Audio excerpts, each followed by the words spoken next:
नमस्ते। अहिले चाहिँ म यहाँ बनारसमा छु है। अहिले इन्डियामा चाहिँ एउटा हट टपिक भने के छ भन्दाखेरि क्विक कमर्स भनेर छ के। तपाईँले जे चिज पनि चाहिँ 10 मिनटमा जुनसुकै ठाउँमा डेलिभर गरिन्छ भनेर छ। यो वाराणसीमा चाहिँ पनि रहेछ त्यो सिस्टम है। मैले ब्लिङ्किटबाट चाहिँ अर्डर गरेको दुईवटा साइड सामान अर्डर गरेको थिएँ।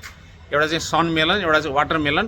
ठ्याक्क त्यो 10 मिनटमा आइपुग्छ भनेर चाहिँ अर्डर प्लेस भएपछि चाहिँ सबै चिज एपमा देखाउँदो रहेछ कुन ड्राइभरलाई असाइन भएको छ, त्यो ड्राइभर हिँड्यो कि हिँडेन। ठ्याक्क सबै चिज चाहिँ 10 मिनट आइपुग्नु भएपछि म्यापमा सबै कुराहरू चाहिँ लाइभ डिटेलहरू आउँदो। ठ्याक्क तल आएर बसिरहेको छु है। हाम्रो अर्डर चाहिँ लिएर आइसक्नु भएको छ। ल डेलिभरी ल्याइसक्नु भएको छ है ब्लिङ्किटबाट। ल यो चाहिँ मगाएको अर्डर हो। आप दिन में कितना राइड कर लेते हैं बुकिंग? मैक्सिमम 35 बुकिंग कर लेते हैं। हाई बोल दीजिए सब लोगों को। हाँ ठीक है। मैं चाहिँ एउटा वाटरमेलन, एउटा सनमेलन भनेर मगाएको थिएँ। यो चाहिँ सनमेलन हो भने यसलाई यहाँ राखिदिन्छु म। यो चाहिँ वाटरमेलन हो। किरण भन्ने भेराइटी रहेछ है यो। अब यो म काटेर पनि खान्छु।